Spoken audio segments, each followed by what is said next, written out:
Hey everybody, welcome to this episode of a run through. So today we're going to be looking at Pop-Up Dungeon. So this just came out on Steam. It's been in early access for what I believe to be about 7 years or so, from what I could tell. I think it was started as a Kickstarter project, so it might not have been there the entire time, but it was in development for at least that long. So I'm going to spend a bit of time on this screen here because there's quite a bit to go over in this game. I'm going to try to condense it as much as I can, but again, there is a lot to go over. So to start with here, you have a bunch of different game modes. This is going to be the main campaign, and then you have DLC campaigns that have all been made by people in the workshop. There's also several campaigns to each one of those, it seems like most of the time. I would say this Ninja Turtles one is super good. From what I've played of it so far, it's really cool. They did a great job with it. I haven't tried the Mega Man one yet, but that's besides the point. Stories is another one, so this seems to be character specific to them. You can go through those, and I think there's different ones depending upon what you unlock. And then this is more of a roguelike mode where you pick your team and then everything is kind of randomized in the tile sets, monsters, all that stuff, and all the things you get from it. Typical to roguelike games, that kind of deal. You can see here, you can open it up, and there's the workshop stuff. So there's not a ton yet. It is the first day that came out, but the ones I've played so far that are there have been pretty well put together, so I'll give them that. There is... Next, you'll notice you'll start with 3 characters, but you unlock the ability to have 2 more, and then the game will self-adjust based on how many characters that you do have. Obviously, these 4 here are DLC ones that people have made. Those are not traditional, but every other character here is all based in the game already, so there's quite a few to start with. And there's even more I found that you have to sort of search for, because if you'll notice, I have a fire mage here, but this is the base mage. But if you type in long, the other ones will come up. So that's a fire one, and that is a lightning or sky, they call it. Same with, I believe, tank has a few other ones. Haven't searched all the tags, but it looks like there's a few more under each of them. So if you're looking for, like that's another variant, Wolfric, and then Harbinger and Shadow Knight, and then this is the base warrior, and then there's a berserker version. So there's a lot of characters and stuff there out of the gate before you, and some of them are like meme based. Because that's like Blade, that's like it looks like Ein. I think this cat is one as well. I'm not super up to date with all that stuff, but it's like a Star Trek character. There's different worlds too. It's sort of in the same vein as like at the Adventure Zone that the McElroy brothers do, because they have like Fantasy Costco and stuff. One of the third missions in, I went to like a blue lobster, which was like a red lobster, but it was a world in between, and you had to do a mission to eat as much food as you can before you could progress to the next dungeon without annoying the waiter, and there was like a bunch of rolls and like actual dice rolls and stuff in between there to make that happen. So that was really cool. I'll jump in. I'll back out here just for a second. So there's also this system, which is charms. So basically, based on the runs you do, you'll get gold, and that all gold in the game filters to that. So even if it's player created runs, regular roguelike runs, or campaign stuff, it all filters to the same spot. So you're not missing out by checking out other people's content, which is cool. And I think also that they do a good job of making that a focus of the game, is just stuff that people have made, that kind of thing. They don't hinder you from trying out stuff people have made, and I think that's important. And so the way this works, I'll just go ahead and do a quick one here. There's different tiers of that stuff, but you'll get a coin. You'll set it in here. You'll slowly, albeit, I think there's a button to skip through this, but you can... unlock a thing. That one is increased defense. You can also combine these, but there's a list of ones I've tried already, and so I've tried a few that didn't work and just gave you keep the higher charm, it seems, and the other one just goes away, which is good. There's also different tiers of those. I think this one is plastic, then painted, then bronze, gold, silver, or bronze, silver, gold. And then as far as I can tell, these go for every run, no matter what you're doing. That's just like your overall stat bonus thing, from what I think. But I can't confirm that, but that's what it seems like it is. You also notice that bread basket there in the corner. That was an achievement I unlocked in the game, which was, popped up on Steam, but then a sticker popped up in my box. So I think that's kind of neat too. There's a lot of I would say, style to the game. Obviously, you can tell it's all papercraft and stuff like that. And I think it's really stylized and done really well. I will then show you real quick the creator stuff. I haven't messed with it too much, but as you can see here, you have the option for literally everything in the game, like equipment, characters, all that. We'll start with an ability just because it's probably one of the more complex things, but somewhat simplified. So this is one that I just made just to try it out. But so you have like how many points it costs, the charge time if you want one, the cooldown of it, uses per battle, range, and then you can check like the actual area of effect that it does, all that kind of stuff, cone, whatever you want it to do. Then like if it's only in a straight line, if it ignores items in the game, line of sight, that kind of stuff, you can ignore it there. This you can add just like what it does, conditions, ability damage, what type of ability, healing condition, how much I think HP, all this stuff. Like it's pretty endless on the stuff that you can do. You also have like this is every icon that's already in the game. So there's like 20. I think if you use everything, there's like 38 pages. There's 26 now. It even includes the ones that you've downloaded from story missions and stuff they have done, which I'll show you a little bit more of that in just a second. But yeah, so you can, pick whatever icon you want. I went with the spider here. You can also import your own images, clearly, because that's, what they've done. And you can, change your border color to whatever. And then you can also do the trim color as well. So you can sort of, change it up however you want. I think some of that gets a little hairy just because if they've used custom ones, it's not exactly understood what they're doing based on just visually seeing it, because there can be a little disconnect there. There's like a card on one of the main characters. I'll show you that in a second. Just discard the changes for this. And I'll again though, it's everything. I mean, whole maps, content. You can do full game modes, story, everything that is you see done in the game, you could make yourself if you really wanted to put the time in and do that, which I think is incredible. So yeah, I'll show you here.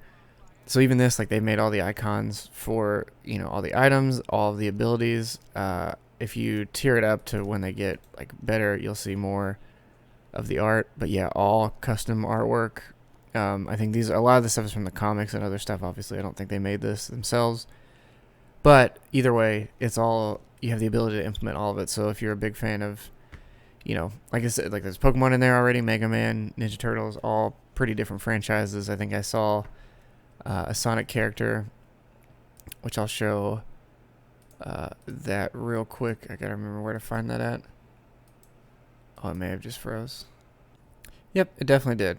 So that's the first time I've had any issue, I will say, in the entire time I played the game. So just, something for that. This is the characters one, and again, this is like Doomarine, X-Men. Is that Mr. Gadget? Oh, I gotta see him. We'll see how long these should be fast. The story stuff can take a while because there's custom audio and stuff too you can import. You can import dialogue. I mean, again, really anything that you want to put in here, you can customize all the characters. And I think it's relatively easy, it seems like. I imagine on the workshop, I think there is a thing that shows you like tutorials and stuff for that. And where to get like the placemats, not placemats, but the what is the word I'm looking for? The not guide, but the plans for it, or the base thing. I do a ton of digital art and I can't even think of it. So either way, but yeah, so you'll know what I mean here. Is like all these are completely red, which you would think is damage stuff, but it might not be. It could be healing. Same with these. These are colored towards the character, obviously, but those are, you would think maybe ice because it's blue or whatever, but that's not guaranteed what's going to happen. One of the characters in the game base, like this here is like a red thing, but this is actually a heal and a purge for you or your teammates, depending upon who you pick. So it may seem like it's a damage ability, but it's not. So the color, so being able to eyeball it is not always. You kind of have to read sort of everything. Um, but that is basically everything that's going on there. I would show you a campaign thing, but I think what I'll do instead is just show you a quick part of a run real fast, just so you can kind of see the combat, and then we'll call it there, because there's a lot, and I think you'll uncover it a lot as you go along, but this will sort of show more what's happening. So here too, you'll have like those story beats and dialogue and stuff. The narrator is super good. I think you would recognize his voice if you heard it. But I will say, because it's been in development for 7 years, some of the dialogue stuff is a little dated as a result of that, which doesn't ruin the experience. I think some of the stuff in there is pretty clever, but you just bear in mind some of that stuff is not as refined as you might want it to be. There'll also be stuff that pops up, because this is how each story mission comes. It'll be like a thing. You'll have a choice. This isn't always going to take you into a mission like this one does, but it shows you what you're about to get into. Sometimes there'll be like 3 choices here, or there'll be dialogue trees, all kinds of stuff. Some things will also have a roll for, if you roll over a 5 or whatever, then that will give you a passing roll, or an initiation check, or whatever it is in D&D. This will be game items. I think this is my overall. I've only done 1 run, so I only made it to 5 because I had a boss in there that just decimated me without any real challenge, even though the rest of the run was super easy. But yeah, we'll go ahead and do one of these just so you can kind of get an idea of what the combat and stuff looks like, because I don't want to go too long. But there is a ton of stuff in here. There's also the option, I'll show you this very quickly, because the game by default is kind of slow to move around and get going. And some of the combat stuff is really slow, but there is the option in time controls here to fast forward. I set it all the way up whenever I hit the toggle key to do that, and you can toggle it or hold it. I suggest toggle, just, sort of like Fire Emblem and stuff. Like, you like it at first, but at a point you're just go, okay, I want to get this moving. Same with this, is the base game speed. I've turned that up as well, just because I feel like it is a little slow out of the gate. So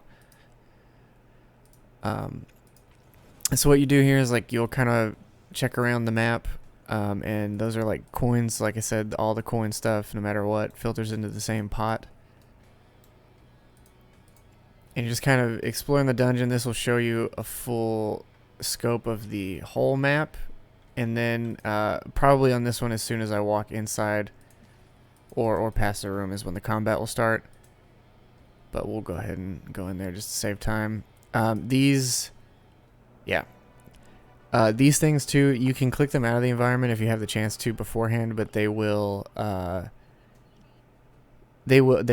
act as cover, or a restraint for movement, stuff like that. You can damage them to get rid of them, but if you didn't have the ability to click before the battle starts, they're there as a obstacle. So here you get your placement. You can kind of put your characters where you want them to, and there's also an element of direction, because you will take more damage if you're getting hit from behind, which is similar in some other tactics style games. The only problem with that, though, is I find that when you're actually moving and attacking, you don't have a way to set that once you've moved, or in any other capacity other than the initial set. So it's based on, like, if you move, say, like 4 spaces this way, since you've moved and then walk straight line, you're just facing straight. So if there's like an enemy right here, they're going to hit you from the side or behind or whatever. So I wish there was like a way to actually adjust that, but I haven't found one so far. You also have unlimited time to set them wherever you want, and then the fight will start. This is also, if you'll notice, react that's above those characters. That is like a Overwatch kind of ability. Some trigger in different circumstances, but most of them are like some kind of Overwatch that characters just have by default. You don't have to turn that on or anything. It's just always active. So if you look here, obviously that's your health bar. This is going to be your movement number, and this is going to be your attack capacity. And then each card obviously is going to have, a different set of cost and stuff like that. I think he has like some kind of higher speed, so he seems to start first. taken again. Yeah, okay. This will probably be where I have the major criticism of the game. Because you can see here, you can show his debuff, which is, I believe, taunt. But it doesn't show you any of the weakness or any of the strength by just looking at it. Or even the health maximum or anything like that, unless you scroll over it. I wish it did have, like, especially the weaknesses or something. Like, just some easier way to get that information. Because you have to click in and then click out at the X. You can't, like, there's no other back out like tab or escape. Like, escape brings up your actual menu. There's no tab out or anything. So I wish there was something that just gives you more of again, especially with the cards all being, like, I think that's slash damage, and then each one has, like, a different color for whatever the character is, and then different. So the visual representation of some stuff is a little hard to parse out of the gate. So I wish some of that stuff was, like, a little more, just a little more obvious. And you also have, like, sometimes there's issues with just general clicking. Certain places can be an issue. So, like, even here, like, I wish I could just click that area and face that direction, but I don't have the option to do that. I'm currently technically facing towards this or at an angle, because there is an angle thing. So I just feel like if they had so much idea of directional stuff, there would be a better way to adjust, because I would love to just land and then, oh, okay, well, there we go. So never mind that. You can take all my complaints out on that part. Let's see, who is my next? So it will be the fire.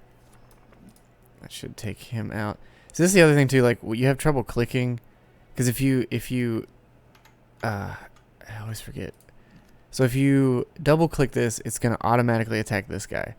Sometimes there'll be enemies right next to you, and it won't attack them. It'll still go for the farther one. I think that is generally because it is going to target whoever it will either destroy immediately or do the most damage to.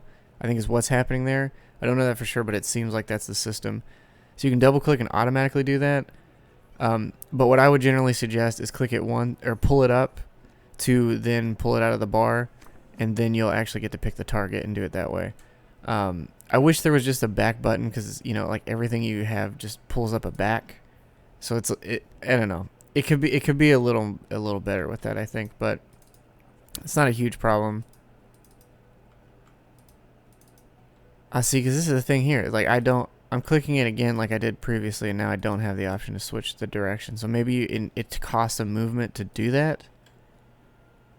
We'll check it out on this one. So I might not be completely wrong on that. I don't know. It's a little weird, because you're not, you know, like, if you're in an actual battle, and most other tactics games too, it doesn't cost anything to adjust once you've landed. Yeah, because even here I can't change now. I don't have any more moves, so maybe it does take a move.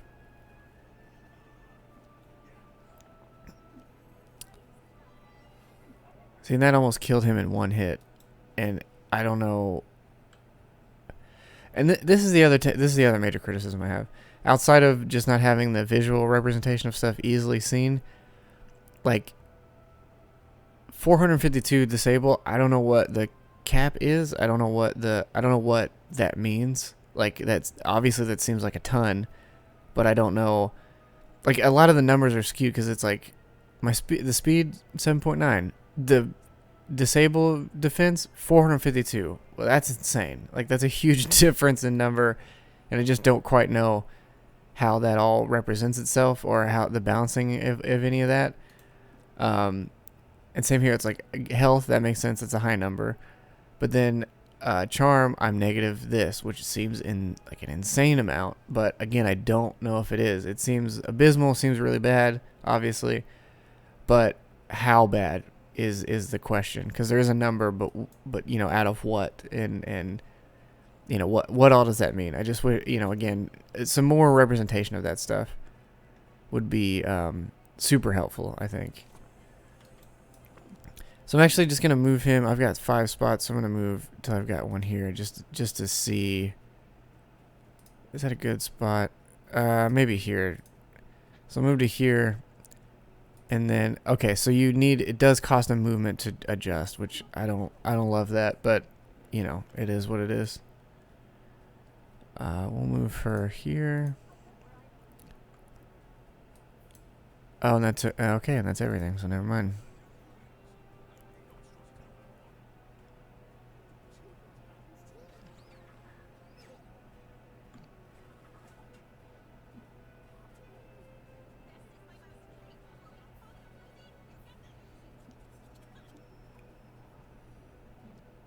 So there's that. That's the Overwatch ability there, firing off.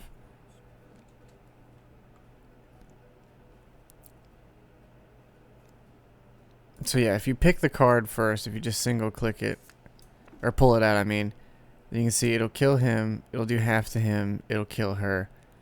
I'm going to go ahead and do it on this one, I think, because that one seemed to do quite a bit of damage. Nope, never mind. I guess there's some ability that prevents that from happening. So I'll just attack him.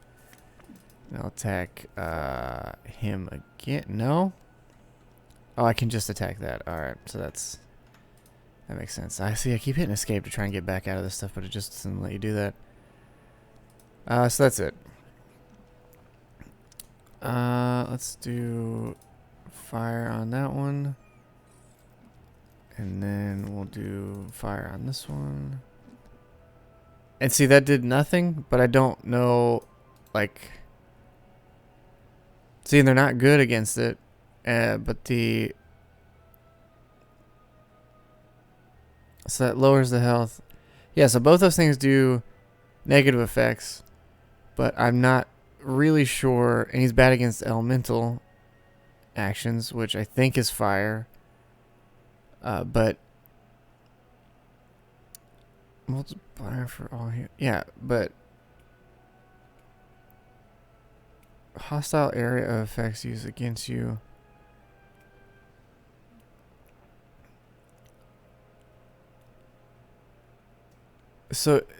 Yeah, I don't know. Just some of this stuff is really confusing because it's like 22 defense. That's good.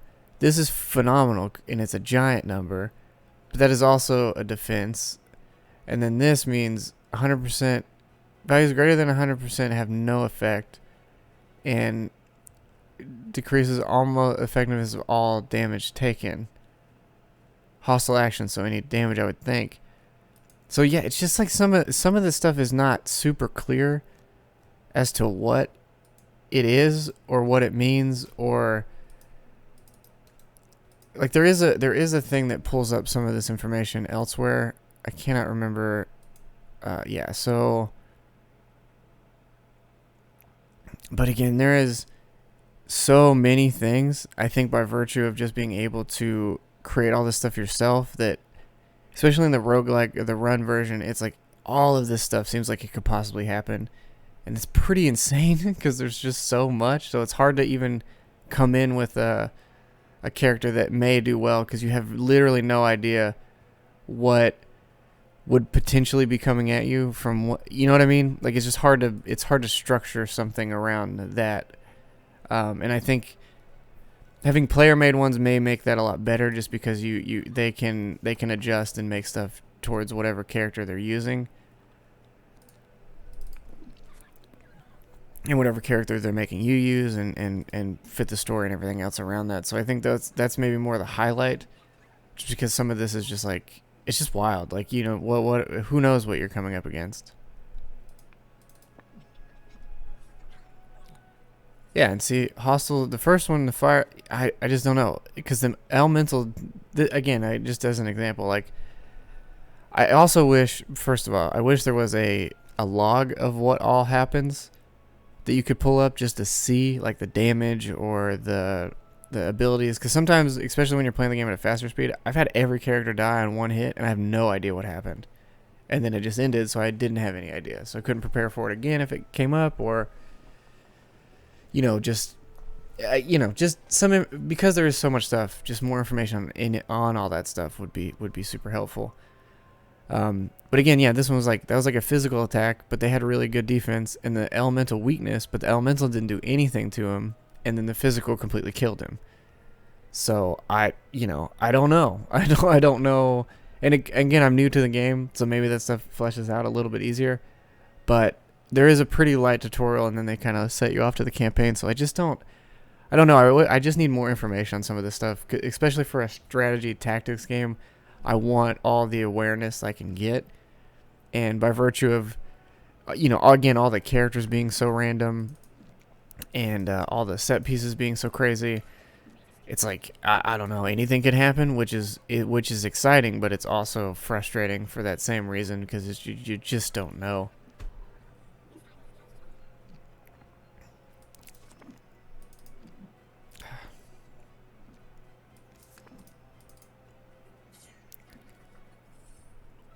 And again, too, it doesn't seem like necessarily that the fights are difficult either, but it is like, oh, that was the better jacket.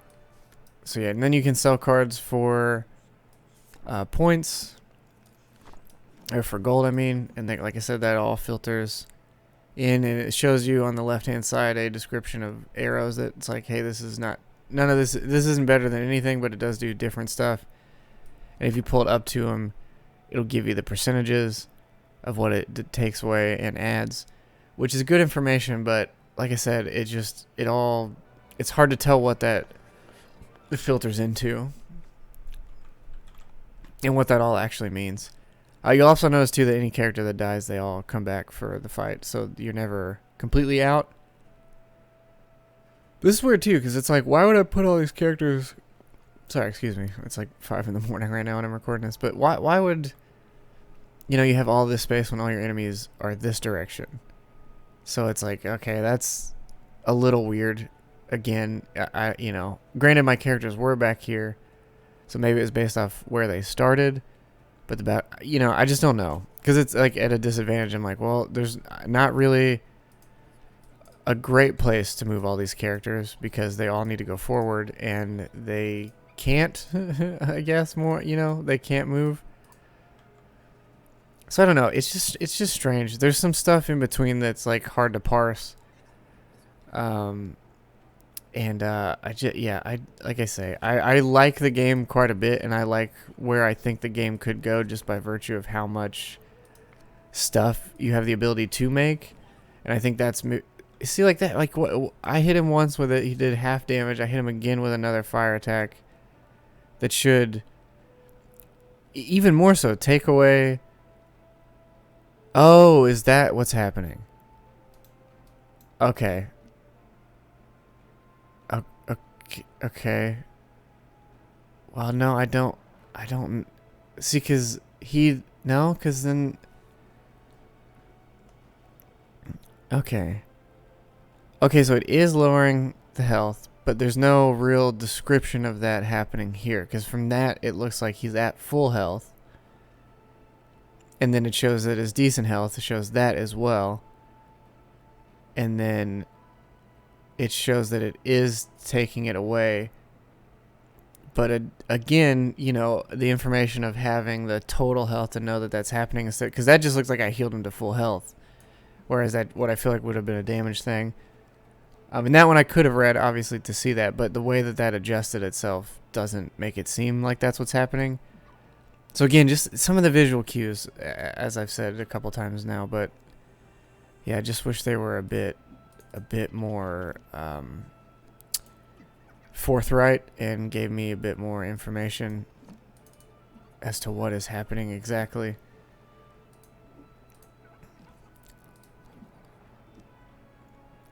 I'll go ahead and start to pull him around, I guess. Nope.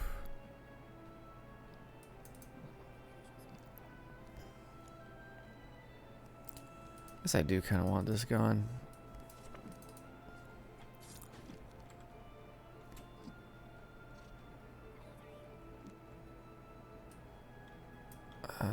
Move him up here.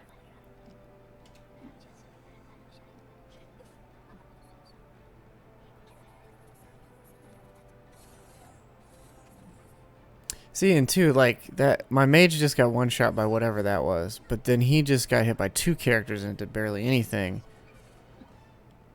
So it's so random. And again, I'm a huge fan of roguelikes. Like, it's probably my favorite genre of game. But it's maybe too out there to get stuff going, at least for this mode. The base game is definitely more fleshed out in that capacity, but it is still random as well. Like, there's no real prep for what may come at you, other than just having to know what is coming up if you do, or if you've played it before.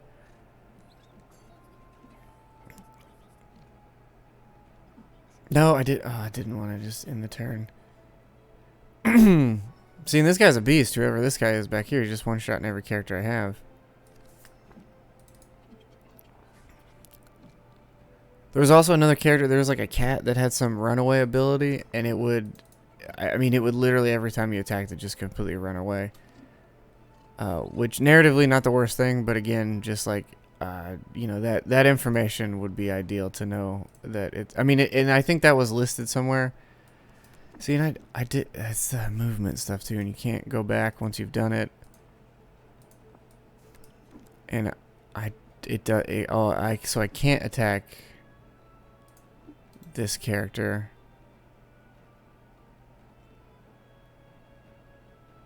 Is D taunting? So does that means I'm like charmed by it?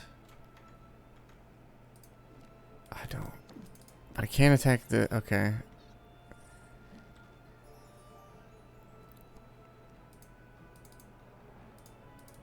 So in here I have two.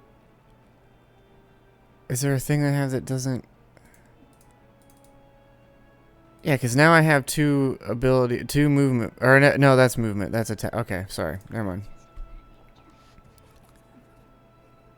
And that was almost an instantaneous death. I need to take this guy out, because he seems to be an anus.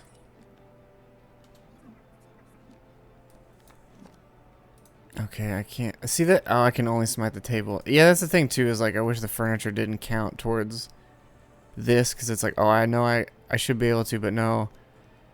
Because if I even, it's weird, because some characters, it doesn't seem like it's every character, but some it's like, if you move, it also takes your ability to attack, rather than move and attack, which I find frustrating. It's like I can move them all the way out here and just put them in harm's way to do an attack next turn. But they're not like overly powerful either to where that seems beneficial. It's just a bit strange. Like I say, just some stuff is just a bit weird.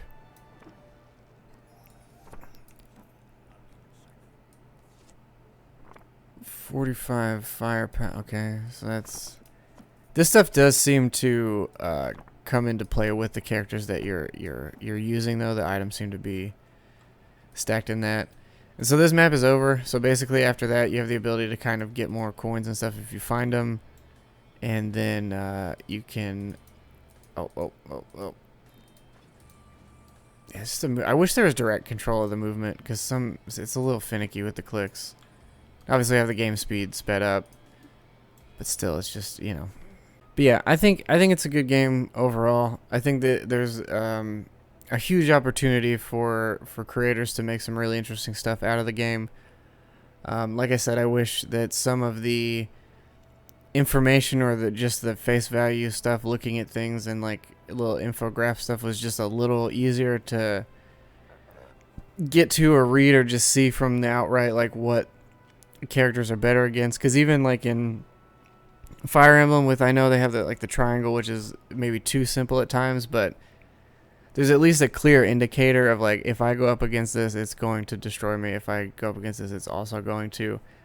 And even in like other tactics, it's like this has this % to hit, this % to hit, and it shows damage. But a lot of times it'll show you like a yellow bar will do the X amount of damage, but then you'll end up just killing the thing in one hit. And I'm not sure what is calculating it to show you, because it's like you might only do half damage, but you could just kill it outright. And I don't know if that's like a crit, or if that's like based on their weaknesses, which I would think would be shown by you just mousing over it, but it might not. So then it requires you to read the creature itself.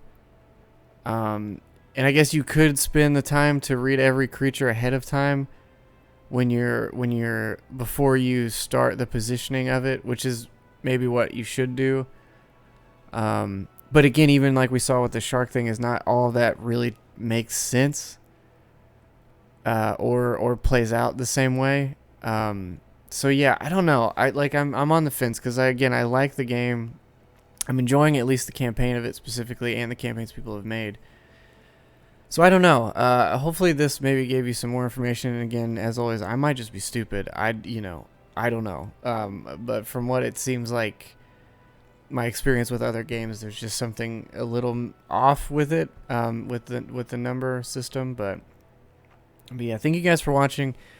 As always, if you have any recommendation or any games you'd like to see me play or anything, any comments or anything like that, feel free to leave them in the section below, and I'll do my best to answer them or cover whatever game you're looking for.